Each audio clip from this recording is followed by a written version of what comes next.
being a dad was something that to be honest, I never aspired to be because I lost my dad. Okay, here we are. Episode 1 was a success. Episode 2 is dropping soon. I'm Tim Charles with the Hey Dad podcast. I have a very special guest. He is my brother from another mother and father, but he's still my brother. He's the family I chose. It's one of the things that you get to a certain point in life where you realize that there are some people that are meant to be in your life for life. There are some people that's in your life for a season, and there are some people in your life for a reason. My guest today is Mr. Darryl Tucker. He's in my life for life. He is my brother, and I'm happy that he's here. I'm going to stop talking because I want him to tell you a little bit about who he is, what he does, and we're going to get into some nitty-gritty stuff because we got some stuff to talk about. Mr. Darryl Tucker, tell the people a little bit about you, man. As he said, I'm Darryl Tucker. I am a husband. Yeah. I'm a father of 3. That's who I am. I'm also a barber of 29 years. And I am a musician, low-key retired, but I'm a musician. And I'm also, outside of that, I am a minister. And about 3 videos and 3 sessions from being a life coach. Hey, let's go. 3 videos, 3 sessions. Yeah. Life coach is coming. Yeah, it's coming. It's coming. Yeah, we'll take it. Yeah. I want to just jump in, man. I want to know about what does being a dad mean to you? Man, being a dad was something that to be honest, I never aspired to be. Wow. Wait, okay. Why is that? Because I lost my dad. My dad died when I was 8 years old. And I didn't never really fully understand what the responsibilities came with being a dad. I didn't understand it fully. I watched other dads. I've had father figures in my life. Yeah. But if I could be completely honest, it was never a part of my scope. Okay. I knew at some point I probably would be, but it was never nothing that I was like, oh, I can't wait to be a dad. Right. It was pain associated with dad for me. Yeah. And so 8 years old. I was 8 years old. And I found out my dad died while I was away with my grandfather in Chicago. I would go there every summer. Okay. And my grandfather told me the news, and followed by that, he said, be a man, don't cry. Wow. At 8, be a man. Be a man, don't cry. Wow. Did you pull your wallet out at that moment and say, man? And I revered my grandfather's words so much. So yeah. I remember welling up in my eyes. I remember the tears coming. I didn't really understand dead to its fullness. But I remember about to cry. He saw that and literally said to me, be a man, don't cry. Now, is that still a thing to this day? Or was there a moment where you realized that men do cry? There was a moment. Okay. I remember now, outside of hurting myself outside playing, of course, you cry. Sure. But heart stuff, yeah, I carried that probably all the way until I was in my early 20s. Wow. And it happened at church one day, and I got called out to get prayed for, and he mentioned my dad in this prophetic moment at church, and something broke. So something connected to something that's happened to me. Tears I didn't cry when I was 8 begin to come out, and everybody else thought I was crying because of some spiritual. They had nothing to do with. I don't even remember what he was saying to me. Yeah. When he mentioned the mantle on my father's life, I heard those words, and from that moment on, I just wept. I cried like a baby, but I was a grown man. And I was the first. Even when my grandfather passed away, I was 17, 18. I didn't cry. So we've already hit that 8-year-old, at 8, you lost your father. That created an emotional intelligence, an unhealthy one. So you're developing this emotional understanding, emotional intelligence of what I don't do when something on the inside is broken. Don't cry. Don't cry. At the age of 20-something, in that space, a connection came at a time when that spirit man of you was vulnerable enough and willing to hear. So hearing something about your dad allowed that to come forth. Completely. What other ways can you identify that losing your dad at 8, how did it define your position or ideology of what a dad is or becoming a dad? So before my father passed, my grandfather. So let me just give you some background. Yeah. I'm one of 6 siblings, and out of all 6 of us, I look the least like my dad's family. Where are you in that list of 6? Youngest, middle kid? I'm the last next to the baby. Next to the baby. Okay. All right. And so You look the least like your dad's family. my dad was tall, dark skinned. All of my brothers and sisters are dark skinned and taller. Okay. So I'm shorter and I'm the least darkest. Wow. And so I now know at 48 that there was a connection between my grandfather, who never had sons. He had 3 daughters, my mom and my 2 aunts. He kind of snatched me because I looked like him, Yeah. and there was an identity there for him that kind of gave him this feeling of having a son. And so I was made to go. I didn't have a choice. I would cry on the way down to Chicago every summer. Yeah. Cry for the first 2 or 3 nights in my bed. And It makes sense. yeah. And then I would come back home to this entirely chocolate family. Yeah. Yeah. Someone made a decision for you. Yeah. Yeah. I mentioned that in episode 1 that Yeah. we're not just the decisions we make. We yeah. feel like we are just this culmination of all these decisions that we've made. But no, we're also decisions that other people made for us. Yes. 8 years old, someone made a decision for you that you were going with your granddad for the summer. Yep. And so with that came this identity crisis. I struggled silently as a child. And then it didn't help when my father passed. I can count on my hand how many memories I have of him. And so when he passed away, the only identity I saw, or the only place I saw myself, was with my grandfather. So the move from the visits to grandfather was happening while dad was alive. Yep. So that kind of traditional stayed in place once your dad passed away. It went from being made to go to wanting to go. Got it. And my grandfather was an older man. So they were in what seemed old to us then. They were in their 50s, Yeah. maybe even 60s. Yeah. And I was 8, 9, 10, 11, 12 years old around old people. Yeah. That's us now, bro. That's us now, right? We the old people The now. old people now. And so I identified with him. I identified with my mom's side of the family. And all of my cousins that were my age or around that were on my dad's side. Right. So all of my other siblings, they would migrate to my dad's side of the family. Got it. And so I got a chance to see an old man be a dad. What did that look like? It looked like a daily routine. Wake up early. Same time. Episode usually. 1, I was like, wow, that was me. My grandfather would make me wake up. He was a military guy, served in World War II. Wow. In the Navy. And so I woke up every day with him at 5:30. Yeah. I remember saying to him, I said, Granddad, man, I'm on summer vacation. He said, no, you got to have the job to have a vacation. There it is. You on break. There it is. But 8, 9 years old. Man, I would wake up with him. Work ethic is already getting instilled. I would wake up with him. I would make my bed. He showed me how to make a bed, the importance of tucking, sheet. And so I did that. And then he would go about his day. We would eat breakfast every morning. Wow.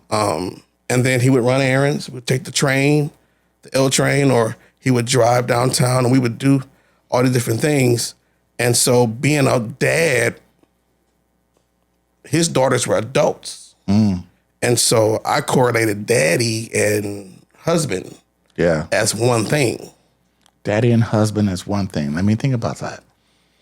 That's an amazing observation, man. Yeah. I don't know if I've ever connected those two. Yeah. They were always separate for some reason in my mind. Yeah. That daddy and husband was two different things. Yeah. Positionally, they're different. Yeah, of course. You could be a dad and not a husband, and be a husband and not a dad. But connecting them. Yeah. And I watched him every. That's good. You know, my youngest aunt lived with him. Okay. And my grandmother. And so I remember she was a grown woman. She worked 2 jobs all of her life. He wouldn't go to sleep until she came home. Protection. Yep. So I saw that. Yeah. And I also saw provision. In other words, she didn't cook. And my grandfather was a great cook. And so he made sure she always ate. Wow. So I saw provision. I saw protection. Wait, so you saw a husband and a father cook for his wife. Yep. Okay. I saw my grandfather cook. He would cook for her. And my grandmother would cook, of course. Yeah. But I saw my grandfather, and it was so really, really weird is some of the things that he showed me without telling me. Yeah. Stuck with me so hard. Like whenever we would go out and we went to a store, he would always bring my grandmother home something, a hat, a suit, Wow. just something. And so, All right, listen up. So, husbands, fathers, if you're going out you going out, and she says she doesn't want anything, bring something back anyway. something. Yep. Bring something back. Bring her a gift. It can be a candy bar. It can be a item of clothing. Bring her something. Okay, I just need to throw that just in case somebody missed that. All right. So he would bring something back. He would bring something back. And so he was always home.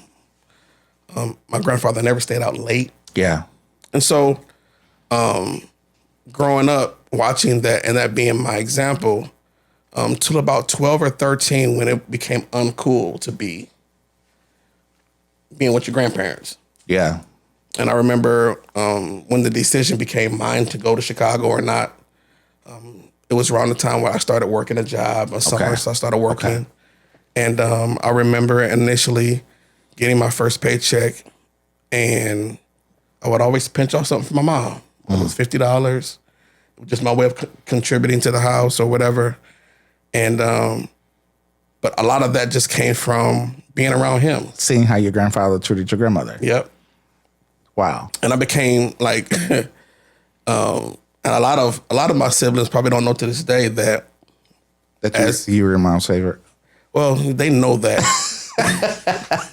I don't know if they believe it as much as they know it, but I would, when I got older and I was able to financially do things, I took care of my mom. Yeah. Like I literally would put money in her purse. There was a season where I had 3 cars and she needed one. Yeah. So she drove the car. She was on my. She was on my. So be it. She was on my insurance for a long time, and so, but that was never an issue. Like I was like, I mean, a mama's boy, man. Yeah, I mastered that Me too, thing. bro. Me too. I was a mama's boy. I remember a moment when, as the youngest out of 11, we always had a full house. So I saw my siblings go and come. Yeah. I can't wait till I'm 18. I'm getting out of this house. Yeah, I can't wait. I can't wait. When I ain't telling no, I'm just going. I'm going to the Army. I'm doing this. I turned 18 after seeing all of that. I sat my mother down and had a conversation. She was like, okay, I'm not going anywhere. I'm not moving out. I'm staying put. Now, whatever you need me to do, I'll do. I got you. If you need me to pay on something, need to help out, curfew, whatever that is, I'll have no problem with meeting those curfews. Yeah. I had the opposite experience and conversation. But because of that, she respected my decisions. So although I had a curfew, I didn't have a curfew. Right.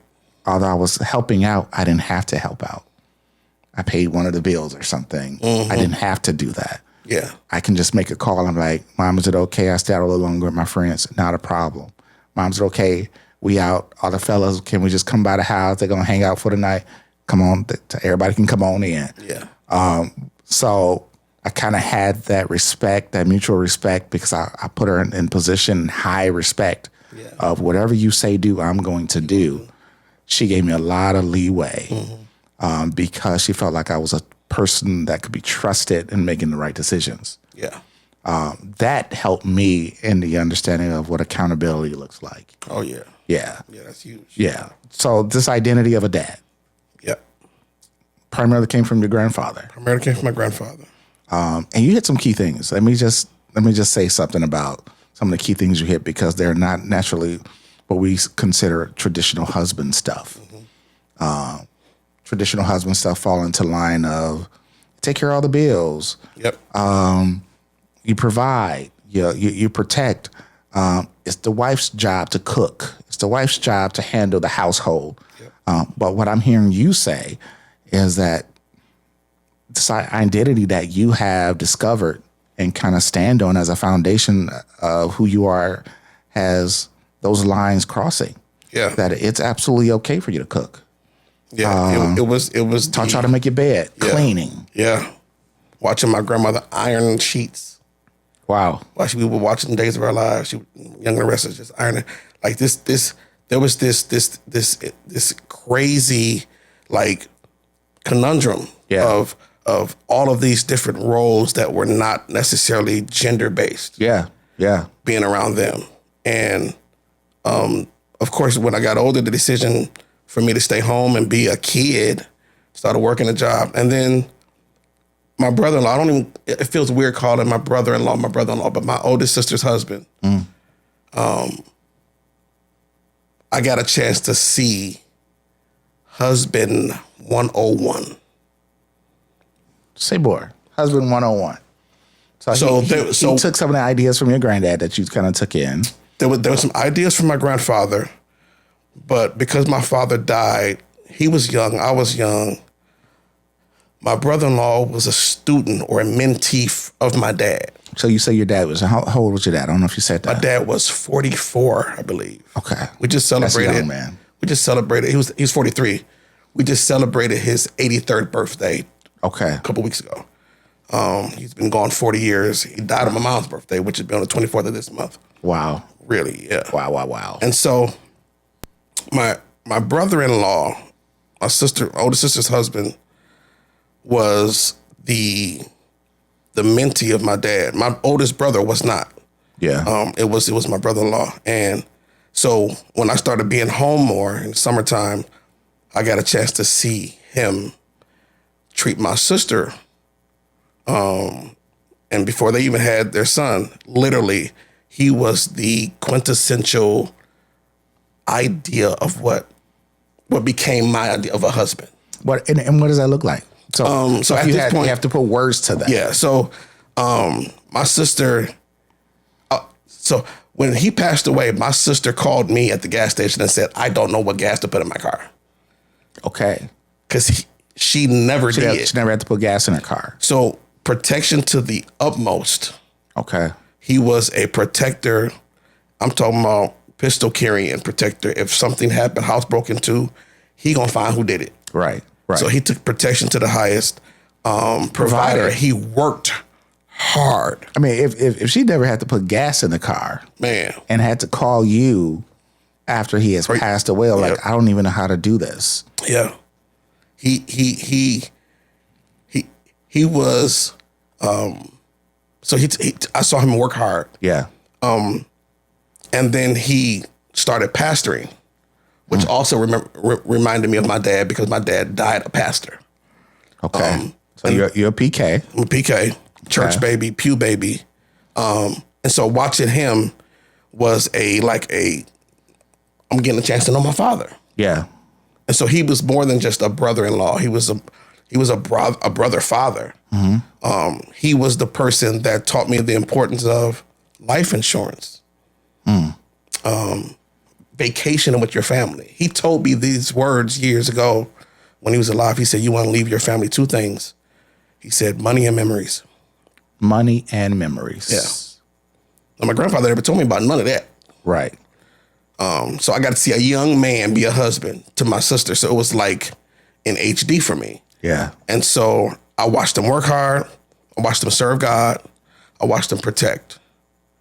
Those three things I got aside from fatherhood. That was the motto for me. All right, I'm gonna throw this in there. Okay. How much of that motto, and as you identify what a husband and being a dad is, primarily being a dad, how much of that motto had a connection or depended on the mother or the wife and how they treated you? Or was this just positional of, this is who I am, this is what I do, because of them or regardless of them? How much of that is connected? Because I can see some of this thing. I would say largely because of them. Because of them. Because again, there was no ever an aspiration to be a father. Like when I tell you, I don't ever remember thinking that. Yeah. Like I never thought of having a mini me. Like right. And but I knew that I would get married one day. I knew I would get married young. Mm-hmm. And so I used to hear in church that God would be the father to the fatherless. God surrounded me with some amazing men at stages in my life that I needed to see certain things. Yeah. And so that's big. And I'm so grateful for it. And watching him be that into his last day. Yeah. Was a remarkable thing to watch. So I want to say this to everyone that's listening as well. If you're in a position of where that's a desire to have men in your life to help you be the best you can be, pay attention to who's around you. Yeah. Sometimes you'll have people in your life right there in plain sight. You see every day that you're not even paying attention to, that they have something to offer, and as it relates to what you're missing, that can help you fill in the gaps. So to hear Darryl say, God put some amazing men there. The other side of that is, are you paying attention? Yeah. Because you can miss that. Yeah. If you don't pay attention to who's around you that can help you be great. Yeah. The question I asked you, I wanted to kind of just dive into a little bit, because being a dad is so positional about who we are. Mm-hmm. And it's so personal that it's unconditional, and it's not based on how people are treating us or how people see us. Right. Can you talk a little bit about, what if nobody respects you as a man, as a dad? Well, they don't want you to be a dad. Or what does that look like? How does that change your position or behavior? Well, great question, because I experienced the possibility of that and the fear of that. Of course, I got married young, and the conversation of having kids was a viable conversation, but I was more focused on doing what I saw. And of course, my brother-in-law ended up having my nephew, him and my sister, and I saw him be a great dad, traveling all over the city and the country with him, with basketball camps and so on and so forth. Oh. You play ball though too, right? Yeah, I did. Okay. I'm about to say, I think I remember you playing ball. Yeah, I played ball, but I never had a dad moment playing ball. Like my mom never came to the game. So mom never saw it. Dad was already gone. Yeah, dad was gone. It was wow. Yeah. So I never had that undergirding. Yeah. So that was something to see. But by this time, I'm grown. I eventually get married about 21 when I got married in my first marriage, and so by this time, my brother-in-law is no longer that guy in my life, even though he was still still present. I had shifted to another church because we left my dad's church shortly after he passed away. And so now I got this new group of men around me. And these men were different. They were fathers and husbands, but I got a chance to see what it looked like to work hard, provide, protect the father. So now I'm in a stage of my life in my early 20s. I'm around these men who are prominent men in our church. One of them is one of my mentors to this day. And I saw them be fathers. The mentor that I'm speaking of, I started working at his shop. Yeah. And I would watch. I'm just like, I'm okay with a shout out, man. If He's a mentor. Throw him a shout out, man. Devin Hines. Yeah, Devin Hines. I got to give Devin Hines love. Okay. I worked in Devin Hines' shop, and I would watch Devin because his wife, Tanya, was really pursuing a career in corporate America. And him being an entrepreneur and being local, she was traveling a lot. So there's a lot of times that Devin had to be... you had to hold her down. Yeah, hold it down. And he had a young son. Yeah. And I worked with him for at least 15 years or so, maybe even longer. And so I would see him leave the shop, go pick up his son from school, come back. His son would be at the shop with him doing homework. He's cutting hair, being a dad, cutting hair, being a dad. I would watch him take off work to go volunteer at lunch with his son. Wow. And so I got a chance to see these sacrifices being made. Yeah. Even at the behest of missing money. Yeah. And okay. So being a dad became a higher value. Now I'm starting to see something different. Than earning an income to provide just as a dad. And I never seen that. Yeah.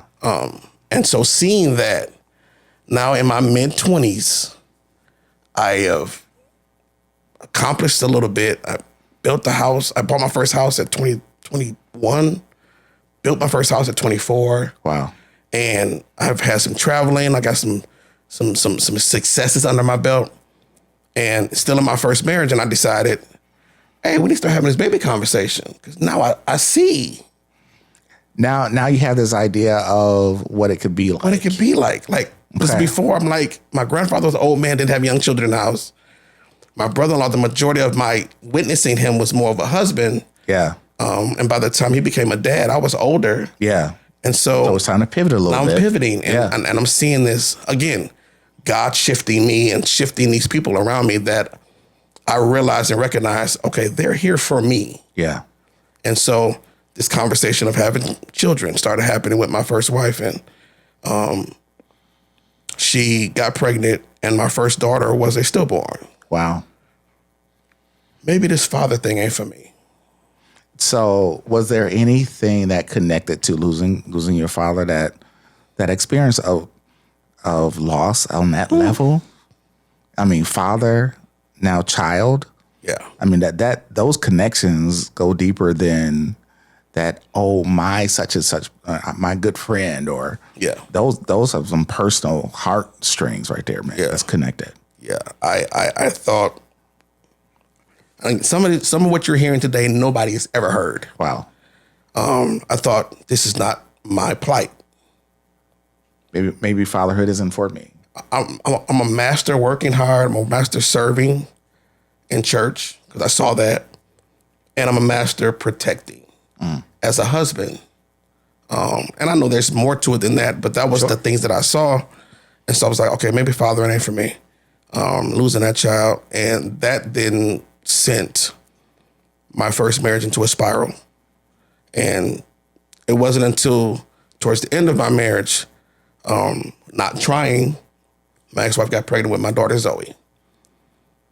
Initially, when she told me she was pregnant, we were talking about separating.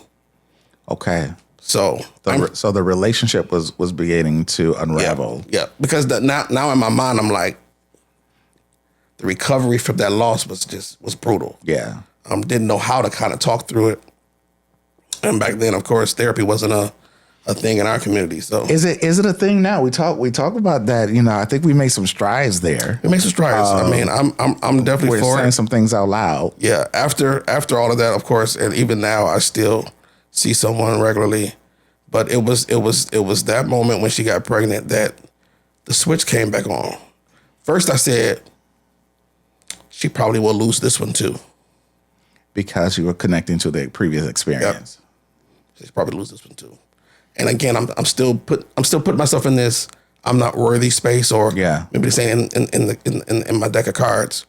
And so it's amazing how trauma has a way of showing up in your future. Yes. How past trauma has a way of showing up in your future or in the present as if it's still happening or still real. Right. Even to the point of no real hope. No real hope. Because it's so traumatic. Yeah. It can follow you through time. And even places where it don't belong, you'll put it there. Yeah. Yeah. Because I never gave my daughter Zoe a fighting chance. I just assumed she wasn't going to carry her full term. Yeah. Or if she carried her, she would die. And so, and it's so crazy because fast forward, she was about 5 months. And we go because we knew something was wrong. We go to the hospital to do a checkup, and they said, you have preeclampsia. We have to deliver right away. And how many months was she? 5 months. So at 5 months.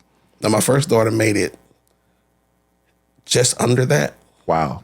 So I'm expecting the same results. Okay. Similar results. All right, that ain't for me then. This dad thing ain't for me. Get to the hospital.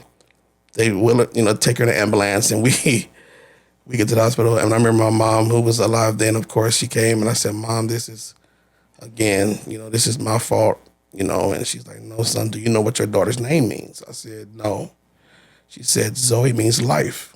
And in fact, it means a God kind of life. A God kind of life. Who named her? I think it was a collective, because our first daughter was Chloe. Her name was Chloe Lynn. And then, so there was this desire to have twins when we started talking about this family thing. Yeah. And so we was going to have Zoe and Chloe. So, of course, she got Zoe, and we didn't think none of it. Just sound cute, right? We did not know that it was purpose behind this pain. Yeah. And so Zoe's delivered. Purpose behind the pain and purpose to the name. Yes. Yes. Zoe was born on January 30th at 1 pound, 13 ounces. 1 pound, 13 ounces. And there we have it. And now I'm a dad. And now you're a dad. And I was scared. I was confused. But I was excited. And she was in the incubator for 4 months. I would go every day to see her. She could fit in my hand, palm my hand. And I can even see right now that it's still emotional. Oh, man. You can still connect to the moment of, I'm something I never aspired to be.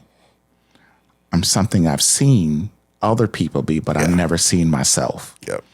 And there's a phrase that you hear often, and I don't know if I really agree with it. It says you can't be what you haven't seen. This idea of being something you haven't seen kind of takes away from what I believe God can truly do in our lives. Of course. I see myself, and I've never seen me be who I am, but I am that all at the same time. Yeah. Does that erase the figures, the experiences, the moments I've caught and captured? It doesn't. It does not. But the truth is, I've never seen me, and I am exactly what I've never seen. Yeah. Now you're in a position where you never aspired to be a dad, but now you are. No, I am a dad. And I'm a dad differently than what I've ever witnessed. Yeah. I'm a dad to a premature child in a jacked up marriage. Oh, that is so loaded. That is so loaded. All right, here's what I want to do, because I knew this was going to be this good. Yeah, we knew it. I knew this was going to be this good. So I want to let the people know that this is just the beginning. Yeah. We're going to continue this conversation on in the next episode. And I want you to just stay connected, subscribe, like, share it, because we're going to come back to hear how Darryl Tucker went from recognizing and being something he never aspired to be, and now he's a dad. And we want to find out, how did that change his life for the rest of his life? I'm Tim Charles. This is a Hey Dad podcast. Thank you for listening. Episode 2 is a drop. We're about to do this.